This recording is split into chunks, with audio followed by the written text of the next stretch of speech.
అనంత భక్తి సనాతన ధర్మ ఛానల్కి స్వాగతం. అచ్చమైన పొడుపు కథ. ఇది ప్రౌఢరాయిల ఆస్థాన కవి రచించి ఉంటారు.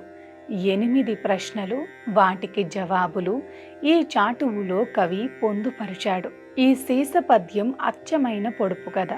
రాముడెవ్వానితో రావణు మర్దించే పరవాసుదేవుని పట్నమేది, రాజమన్నారుచే రంజిల్లు శరమేది, వెలయ నిమ్మపండు విత్తునేది, అలరంబ కొప్పులో అలరు పూదండేది, సభవారి నవ్వించు జానయవడు, సీత పెండ్లికి ఓలి చేసిన విల్లేది, శ్రీకృష్ణుడే ఇంట చెలగుచుండు, అన్నిటనూ చూడ 5 అక్షరములు, ఈవ లావాల చూచిన నేక విధము, చదువునాతడు భావజ్ఞ చక్రవర్తి, లక్షణోపేంద్ర ప్రౌఢరాయ క్షితీంద్ర.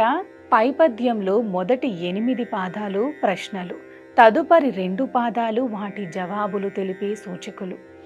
3వ పాదం ఎవరైతే జవాబులు చెబుతారో వారిని భావజ్ఞ చక్రవర్తి అని పిలవాలని, 4వ పాదం ప్రౌఢరాయల సంబోధన. ఇక జవాబుల సూచికలు. ప్రతి జవాబుకి 5 అక్షరాలు ఉంటాయి. ముందు నుంచి వెనుక నుంచి చదివినా ఒకేలా ఉంటాయి. ఉదాహరణకి కిటికీ వలె. రాముడు ఎవరి సహాయంతో రావణుణ్ణి చంపాడు? వాసుదేవుని పట్నం పేరు ఏమిటి? రాజమన్నారు అనే రాజు చేతిలో బాణం ఏమిటి? నిమ్మపండు విత్తనం పేరు ఏది? రంబజడలో పెట్టుకున్న పూలదండ పేరు? సభలో నవ్వించే కవి పేరు ఏది?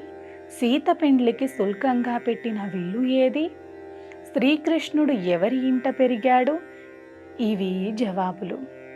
తోకమూకతో అంటే వానరాలకి ఇంకొక పేరు. రంగనగరం శ్రీరంగం, లకోలకోల కోలబాణం. జంబీర బీజం, జంబీరం అంటే నిమ్మపండు, బీజం అంటే విత్తనం. మందార ధామం, ధామం అంటే దండ. వికట కవి హాస్య కవి తెనాలి రామకృష్ణుడు. పంచాస్య చాపం శివుని విల్లు. నందసదనం నందుని ఇల్లు. పై జవాబులు 5 అక్షరాలతో ఎటి నుండి చదివినా ఒకేలా ఉంటాయి. అదే ఈ చాటు పద్యంలోని చమత్కారం. ఇట్టి చాటువుల ద్వారా భాషా జ్ఞానం, పదజ్ఞానం వృద్ధి చెందుతాయి. ఇలాంటివి ఇంకా చదవాలని కుతూహలం పెంచుతాయి. పెద్దలు చదివి పిల్లలకి కూడా తెలుపగలరు. సర్వే జన సుఖినో భవంతు. లోకా సమస్త సుఖినో భవంతు. గోవులను సేవించండి, గోవులను రక్షించండి. ప్రకృతిని కాపాడటం మన ధర్మం.